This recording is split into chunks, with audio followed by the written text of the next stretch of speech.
Bonjour et bienvenue dans ce webinaire consacré à l'actualité de la paye au 1er janvier 2026. Donc nous allons voir aujourd'hui les éléments concernant les nouveaux plafonds de sécurité sociale. Nous allons aussi faire un point sur le SMIC au 1er janvier 2026. Nous verrons également les nouveaux barèmes avantages en nature et au niveau des frais professionnels, les impacts qu'il y a eu au niveau de ces modifications. On fera aussi un point sur les limites d'exonération des titres restaurants. On verra le barème des saisies sur salaire, la grille du taux de prélèvement à la source et d'autres nouveautés telles que notre réduction générale qui se transforme en réduction générale dégressive unique. On verra un petit peu certaines modalités qui ont changé à ce niveau-là. Notre DSN de substitution pour 2026 et la cotisation vieillesse. Donc tout d'abord, je vous invite à rester jusqu'à la fin de ce webinaire car je vous ai réservé une surprise. Et donc voilà, on en parlera à la fin de ce webinaire. Je vais me présenter afin que vous puissiez savoir un petit peu ma légitimité à vous présenter cette actualité. Donc je suis Sophie Torizan, je suis formatrice paye et je suis la gérante de mon organisme de formation qui est consacré à la paye. Mon organisme de formation a obtenu une certification depuis plusieurs années, une certification au niveau du référentiel national sur la qualité. On appelle ça un référentiel Calliope. Et du coup, c'est un référentiel sur la qualité de mes formations que je propose au niveau de mon organisme de formation dont je suis très fière. Il faut savoir que je suis dans le domaine de la paye depuis près de 20 ans, donc depuis 2005, et j'ai créé un site web sur l'actualité de la paye depuis 2018. Justement, mon site web, c'est sophiepaye.fr. Ce site a rencontré plus d'1 million de vues depuis la création. Donc voilà, je suis très ravie de ces chiffres. Ça me permet en fait de continuer à proposer des articles de qualité sur l'actualité de la paye. Et donc du coup, déjà, pour ceux qui me suivent, je vous remercie. Et pour ceux qui vont avoir la curiosité d'aller voir un petit peu mon site, ben voilà, je vous invite à aller le voir, bien entendu, après le webinaire. Donc c'est sophiepaye.fr. Avant de commencer tout de suite l'actualité de la paye, donc on va parler plafond, SMIC, etc. Je vous invite également à vous abonner sur cette chaîne. Comme ça, vous pourrez recevoir en exclusivité toutes les nouvelles vidéos, que ce soit sur l'actualité de la paye, que ce soit également sur le logiciel Silae, parce que je suis aussi formatrice Silae, donc je fais des vidéos à ce sujet-là. Voilà, donc si ces éléments-là vous intéressent ou sont susceptibles de vous intéresser, je vous invite à vous abonner à cette chaîne YouTube Sophie Paye. Alors on commence tout de suite notre actualité avec notre plafond de sécurité sociale 2026. On va voir le montant, le nouveau montant et les impacts que ça a au niveau de nos cotisations par exemple. Donc tout d'abord, le plafond 2026, il a eu une augmentation par rapport à celui de l'année dernière de 2%. Il est au niveau du plafond mensuel, il est à hauteur de 4005. Donc pour 2026, c'est important de connaître ces chiffres tout simplement parce qu'en fait certaines de nos cotisations sont calculées en fonction de ce plafond. Et donc, voilà l'impact que ça peut avoir au niveau de nos cotisations. Il est important de le connaître et d'en prendre note. Ça a également un impact sur la gratification des stagiaires, par exemple, puisque cette gratification, elle est calculée en fonction du plafond horaire de sécurité sociale, dont, par exemple, 15% de ce plafond horaire. Donc, si on fait 15%, je retourne sur ma slide précédente, de 30, on voit ici qu'on est à hauteur de 30 au plafond horaire, donc 15% de 30, on arrive à 4,50 par heure de stage pour notre gratification pour stagiaires. Je vous ai mis également les rappels pour les années précédentes, voilà, à tenir compte si vous souhaitez contrôler des bulletins précédents. Maintenant, on va voir les impacts de l'actualité au niveau du SMIC, donc le montant et les impacts sur les différents contrats apprentissage et professionnalisation. Donc notre SMIC pour 2026 est à hauteur de 12,02 € de l'heure, ce qui fait qu'un SMIC mensuel brut à hauteur de 1823 € et 3 centimes. Donc une augmentation de 1,18% par rapport à celui de l'année dernière. Il faut savoir également que l'augmentation du SMIC impacte le minimum de garantie qui est à hauteur de 4,25 € au 1er janvier 2026. Le SMIC, du coup, a un impact sur nos contrats d'apprentissage puisque les contrats d'apprentissage sont calculés selon un pourcentage du SMIC et selon l'âge et l'expérience professionnelle. Donc forcément, on prend l'exemple pour un apprenti qui a entre 16 et 17 ans, la première année, il aura 27% du SMIC, donc il est important de mettre à jour nos taux de SMIC pour nos apprentis. Il faut savoir aussi que ça a un impact par le même principe pour nos contrats de professionnalisation. Donc pareil, c'est un calcul en fonction du pourcentage du SMIC et en fonction de l'âge et du niveau de qualification. Même exemple, si on prend un contrat de pro qui a moins de 21 ans, au niveau du salaire de base, ce sera calculé en fonction de 55% du SMIC, d'où l'importance de mettre les éléments de SMIC à jour. Maintenant, nous allons voir les barèmes d'avantages en nature et frais professionnels pour cette nouvelle année. Donc, au niveau des barèmes d'avantages en nature, frais professionnels, les avantages en nature, repas, ils ont été augmentés et valorisés. On a pour un repas, le montant de l'avantage en nature sera de 5,50. Et bien sûr, pour 2 repas, donc 5,50 x 2, ça nous fera à hauteur de 11 € pour une journée entière. Donc, il faut savoir que lorsque l'employeur fournit gratuitement des repas, où il va payer directement le repas au restaurateur, on va calculer l'avantage en nature en fonction d'un forfait. Et c'est pour ça qu'on a besoin de connaître le montant de ce forfait et le montant de cet avantage en nature pour 2026. Pour les salariés qui sont dans les HCR, donc hôtel, café, restaurant, cet avantage en nature est évalué en fonction d'un minimum garanti. On en a parlé sur une slide précédente. Donc ce minimum garanti, il est à hauteur de 4,25 pour les HCR au 1er janvier 2026. Et bien entendu, si je fais 4,25 x 2, on arrivera pour une journée entière, pour 2 repas, 8,50. Au niveau des avantages en nature logement, on a aussi une revalorisation au 1er janvier 2026. Donc l'avantage en nature logement, il va être calculé au mois le mois et en fonction de la rémunération brute mensuelle. Donc si notre rémunération elle est inférieure à 2002,50 € par exemple, on a un avantage en nature pour une pièce qui sera à hauteur de 79,70 € au 1er janvier 2026. On va rajouter 42,60 € par pièce principale si on a plusieurs pièces dans cet avantage en nature au niveau de notre logement. Donc même principe, selon la rémunération, si on a une rémunération qui est comprise entre 2803,50 et 3604,49, on aura pour une pièce en 2026 un avantage en nature logement à hauteur de 119,40, etc. Pour ce qui est d'indemnité repas, donc lorsque le salarié va être contraint de prendre son repas au restaurant par exemple, on va avoir une exonération dans la limite d'un certain montant qui est fixé par repas. Donc cette limite justement d'exonération, elle est pour 2026 pour le salarié qui va être contraint de prendre son repas sur le lieu de travail à hauteur de 7,50. Si le salarié est en déplacement et il est contraint de prendre son repas au restaurant, la limite d'exonération sera à hauteur de 21,40 €.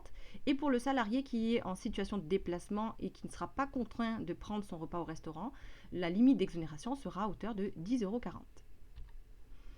Pour ce qui est des indemnités de grand déplacement, donc les avantages sont également réévalués au 1er janvier 2026.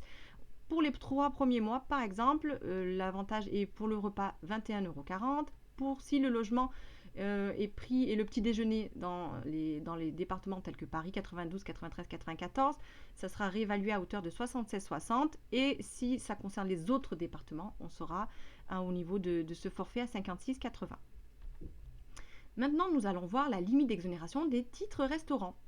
Donc, pour ce qui est des titres restaurants, il faut savoir que pour que ce soit exonéré de cotisation au niveau de la sécurité sociale, la contribution patronale de ces titres restaurants, elle doit respecter 2 limites.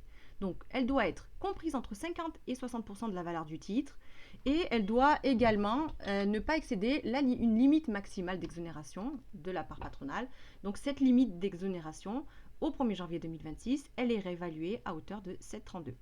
Donc, si notre titre restaurant respecte ces 2 conditions, alors, dans ces cas-là, il sera exonéré de cotisation. Sinon, en fait, voilà, on va devoir calculer soit l'intégralité, selon les éléments, soit une part qui sera soumise à cotisation. Maintenant, nous allons voir le barème des saisies sur salaire. Donc, il a été réévalué au 1er janvier 2026 au niveau de nos saisies sur salaire. Il faut savoir pour les saisies sur salaire qu'elles sont calculées par tranche, donc en fonction des différentes tranches, en fonction de la rémunération du salarié. Et il faut savoir aussi que ça prend en compte si le salarié a des personnes à charge. Donc si jamais le salarié a une personne à charge, il va falloir augmenter notre plafond de saisie sur salaire à hauteur de 145 € par personne. Donc si j'ai une personne à charge, j'augmente de 145 €. Donc si j'ai 2 personnes à charge, je ferai 145 plus 145 en plus. Si j'ai 3 personnes à charge, etc., etc. Il faut savoir également, pour nos saisies sur salaire, que le salarié il va devoir conserver au minimum le montant du RSA. Donc le RSA est réévalué au 1er avril de chaque année. Donc nous, en 2026, on va rester sur le RSA du 1er avril 2025, qui est à hauteur de 646,52 euros. Donc c'est vraiment le montant minimum que devra conserver le salarié au niveau de son net à payer. Donc ça, c'est vraiment son montant. On ne peut pas payer un salarié en dessous du RSA. Ce sera vraiment au minimum le RSA qui devra conserver. Bien entendu, ce montant sera réévalué au 1er avril 2026. On verra ça probablement dans une prochaine vidéo si on a l'occasion de parler de nos saisies sur salaire. Maintenant, nous allons voir la grille des taux neutres du PAS prélèvement à la source. Donc la grille des taux neutres au 1er janvier 2026 à appliquer est toujours celle qu'on applique depuis 2025, tout simplement parce qu'en fait on n'a pas eu la publication de la loi de financement pour 2026 concernant ces fameux taux neutres. Donc du coup on va continuer en janvier à appliquer nos grilles de 2025 en attendant bien entendu une nouvelle grille qui va probablement paraître dès que la loi a été votée. D'autres nouveautés, alors qui vont probablement vous intéresser, on va parler de la réduction générale, DSN et la cotisation vieillesse. Donc tout d'abord, notre fameuse réduction générale dégressive unique. Alors il faut savoir qu'il y a eu plusieurs changements concernant la réduction générale de cotisation patronale. C'est la réduction qu'on utilisait, l'ex-réduction Fillon, si vous souhaitez. Voilà, il y a plusieurs noms à cette réduction.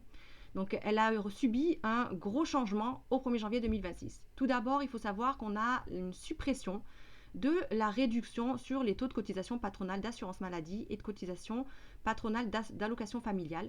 Avant, au niveau de ces deux taux, on avait des taux réduits, donc au niveau de nos cotisations assurance maladie, allocation familiale. Désormais, au 1er janvier 2026, pour le cas général, le taux de cotisation d'assurance maladie est égal à 13%. Et le taux de cotisation d'allocation familiale est de 5,25%. Donc déjà, ça a un impact sur notre réduction générale. Et du coup, le fait qu'on va avoir cette suppression de taux réduits, on a un impact sur une modification de notre fameuse réduction générale de cotisation patronale qui devient la réduction générale dégressive unique. Donc justement, quels sont ces changements ? Donc la réduction générale dégressive unique va s'appliquer désormais aux salaires qui vont être inférieurs à 3 SMIC. Auparavant, on était sur des salaires inférieurs à 1,6 SMIC. Donc là, voilà, on est à hauteur de 3 SMIC par an. Au niveau du calcul de la réduction, c'est toujours la rémunération multipliée par un coefficient. Là où on va avoir une modification, c'est au niveau de ce fameux coefficient qui est très changé et où on a des paramètres voilà, avec une puissance. Enfin voilà, vous allez voir que la formule est très simple, bien entendu. Donc du coup, on va un petit peu décrypter ce fameux coefficient. Donc notre coefficient désormais, il est calculé en fonction d'un t, mais qui va être mini et un t delta. Avant, on avait un paramètre t et on avait notre réduction qui était calculée en fonction de ce paramètre. Maintenant, on va avoir, selon si on a une entreprise de moins de 50 salariés ou plus de 50 salariés, un t mini et un t delta qui va être variable. On va avoir également une puissance. Pour ce qui est de la puissance, donc voilà, je vais vous lire la formule. Donc T mini plus T delta multiplié par 1,5 de 3 SMIC calculé sur un an. Donc au niveau du SMIC calculé pour un an, on est à hauteur de 21 876,40 divisé par la rémunération annuelle brute moins 1. Et on va appliquer donc notre puissance au niveau de ce paramètre-là. Donc il faut savoir que la valeur de P, donc la valeur de notre puissance, elle va être fixée à 1,75. Donc désormais, pour calculer notre coefficient, il va falloir déjà se munir d'une calculette scientifique pour pouvoir appliquer la puissance. Ou également, vous pouvez utiliser Excel, la formule, voilà, vous pouvez utiliser Excel pour faire vos puissances. Ça permet aussi voilà, de vous aider par rapport à ce calcul. Donc au niveau du coefficient, justement, T mini et T delta, T mini pour les moins de 50, il est à hauteur de 0,0200. D'ailleurs, pour les plus de 50 également, ce paramètre est identique. Pour T delta, on va être pour les moins de 50 salariés à hauteur de 0,3781. Et pour T delta pour les entreprises de plus de 50 salariés, on va être à hauteur de 0,3821. Donc là, voilà la différence entre les deux pour notre fameuse réduction générale dégressive. Je vous invite à saisir cette formule sur un fichier Excel ou Sheet, enfin peu importe le format que vous utilisez, avec votre puissance, et comme ça vous permettra de pouvoir faire des tests selon les différentes modalités, parce que c'est vrai que le coefficient se complexifie, et notamment avec cette puissance pour le calculer, c'est vrai qu'avec notre calculette, des fois c'est pas évident, surtout qu'il faut bien faire attention sur les parenthèses, enfin voilà, bien mettre tous les éléments correctement, sinon la puissance va être calculée que sur le dernier élément, enfin voilà. Attention à vos calculs au niveau de votre coefficient. Nouvelle nouveauté, DSN de substitution. Donc il faut savoir, là je vous ai mis, il y a l'URSSAF qui a réalisé un webinaire sur la DSN de substitution que je vous invite à regarder, bien sûr après avoir visionné cette vidéo. Vous allez voir sur le site de l'URSSAF directement, ils ont fait un webinaire de plusieurs heures sur justement la DSN de substitution, tous les paramètres voilà, qui vont rentrer en ligne de compte. Et notamment, je vous ai mis donc du coup des extraits de ce webinaire concernant les étapes. Donc il faut savoir qu'à partir de mars 2026, les entreprises vont réceptionner un compte-rendu métier de rappel annuel de l'année précédente. Donc ça va faire le point de toutes les anomalies qui ont été repérées par l'URSSAF sur un CRM annuel. Entre mars et mai, on va pouvoir régulariser ces anomalies, demander des explications, s'opposer et expliquer pourquoi on s'oppose à ces éléments-là. Mais entre mars et juin, soit nos explications vont être acceptées, soit à ce moment-là, en juin 2026, l'URSSAF pourra émettre une déclaration sociale nominative, donc une DSN de substitution. C'est-à-dire que cette DSN, si elle va faire, ce sera une nouvelle DSN qui va être émise par l'URSSAF et qui va nous informer des différents éléments concernant des modifications. Ça va avoir un impact important sur certains éléments, parce que si les anomalies qui ont été signalées par l'URSSAF n'ont pas été corrigées, malgré les relances qu'il y a eu par l'URSSAF, dans ces cas-là, ce CRM va être envoyé aux entreprises et va du coup peut-être avoir des conséquences sur des cotisations à payer en plus, des éléments de rémunération qui vont impacter du coup voilà, notre DSN, etc. Donc c'est pour ça qu'il faut être très vigilant sur ces fameux CRM de rappel, donc le CRM 124 à partir de mars, qui va répertorier toutes ces anomalies, parce que ça va avoir vraiment un impact sur éventuellement des éléments de cotisation. Il faut savoir que d'ailleurs que dans un premier temps, au niveau de la DSN de substitution, ça va concerner uniquement le calcul de la retraite au niveau des cotisations. Donc c'est uniquement ces paramètres-là qui vont être concernés. Justement, vu qu'on parle de paramètres, on va aller sur qu'est-ce qui va être remonté par notre fameuse CRM 124, quelles sont les anomalies qui vont être contrôlées dans un premier temps par l'URSSAF. Donc il y a deux éléments de contrôle qui vont être mis en lumière, donc les éléments de 2025 qui vont être mis en lumière en mars 2026. Deux anomalies qui vont être remontées, c'est ces codes-là ici que je vous ai mis à l'écran. Donc encore une fois, ça c'est le support qui est mis à disposition par l'URSSAF. Je vous le présente ici, mais c'est l'URSSAF qui l'a réalisé. Donc ces deux anomalies, donc première anomalie qui va être remontée, c'est l'anomalie UR, ANO, AS, PLF, DIPA 01I et 01J.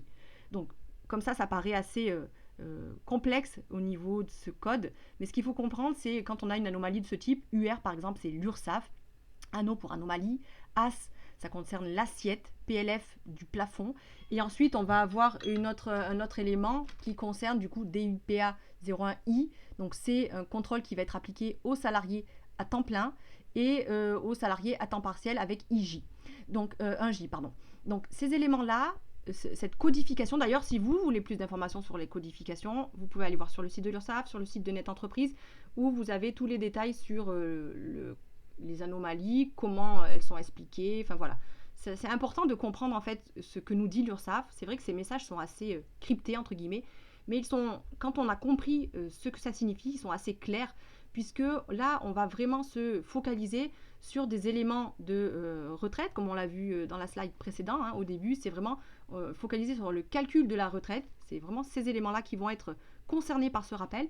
Et donc les DIPA 01I et DIPA 01J, c'est vraiment les éléments de retraite pour les salariés à temps plein ou temps partiel qui vont être contrôlés.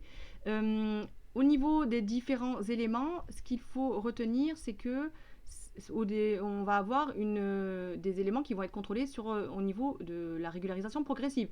C'est-à-dire que l'URSSAF va reprendre toutes nos DSN de l'année 2025 et va contrôler si effectivement ces paramètres-là sont corrects. Donc justement, vous allez me dire, mais oui, c'est très bien, c'est encore assez complexe au niveau des éléments de contrôle, mais comment on fait pour éviter ces anomalies? Donc l'URSSAF, encore une fois, nous met des éléments de réponse à ce sujet. Donc sur leur support, ils nous expliquent qu'il va falloir vérifier dans un premier temps nos fameux blocs de DSN. Donc là, on rentre un peu dans du technique, hein. Je m'excuse un petit peu pour la complexité de la DSN, mais c'est vrai que c'est des éléments assez importants et il va falloir contrôler nos DSN de façon structurée pour être sûr d'éviter cette fameuse DSN de substitution. L'objectif, c'est de contrôler nos anomalies, de comprendre nos anomalies et d'éviter ces éléments de rémunération si jamais on avait des problèmes. Donc, ce qui nous dit au niveau de l'URSSAF, on va dans un premier temps devoir vérifier est-ce qu'on a bien déclaré correctement l'unité de mesure 40. Donc, première étape, ça signifie quoi? Ça signifie que dans notre bloc de DSN, donc notre DSN mensuel, on va aller vérifier notre bloc 53. Ici, au niveau de la rubrique 003, si l'unité de mesure est égale à 40. Donc 40, c'est selon la durée de la période d'emploi, ça va être utilisé pour servir au niveau du calcul du plafond. Pourquoi l'URSSAF nous met en garde sur ça? Parce qu'il y a souvent des erreurs, souvent cet élément-là est indiqué à 0 alors que le salarié a travaillé. Donc c'est pour ça qu'il faut bien être vigilant sur ces différentes unités de mesure et vérifier que ça a été correctement renseigné. Deuxième point de contrôle, ça va être un contrôle de cohérence. Au niveau de notre bloc justement 40, notre bloc contrat, au niveau de 3 rubriques, la rubrique 12, la rubrique 13 et la rubrique 14. Donc il y a souvent des incohérences au niveau des éléments du type de contrat et du temps de travail.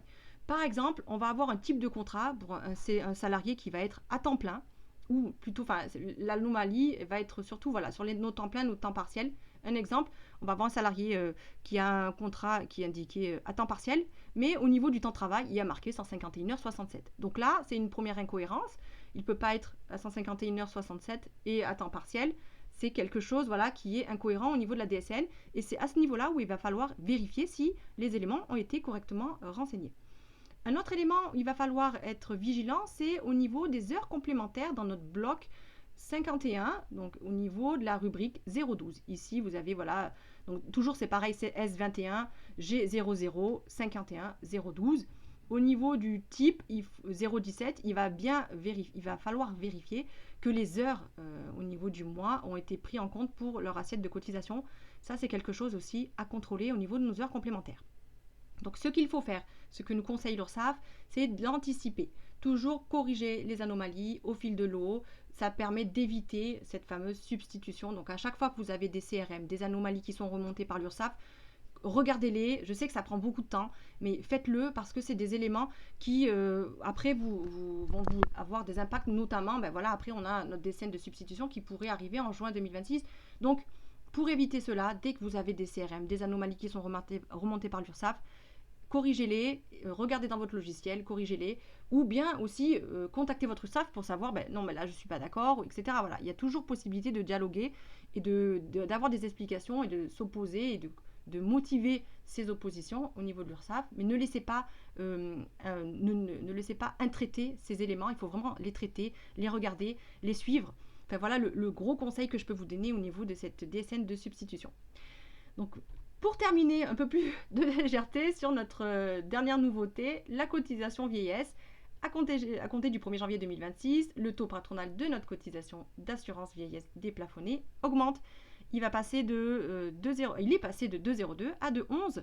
Donc je vous ai mis un extrait du tableau qui est extrait du décret qui a été relatif aux modalités d'application des dispositions d'exonération de cotisation patronale de sécurité sociale, où on a, au niveau de la totalité de la rémunération, notre fameuse cotisation d'assurance vieillesse déplafonnée qui est à hauteur de 2,11. Et les autres éléments pour cette même cotisation n'ont pas bougé. Donc voilà un point sur nos nouveautés en paye au 1er janvier 2026.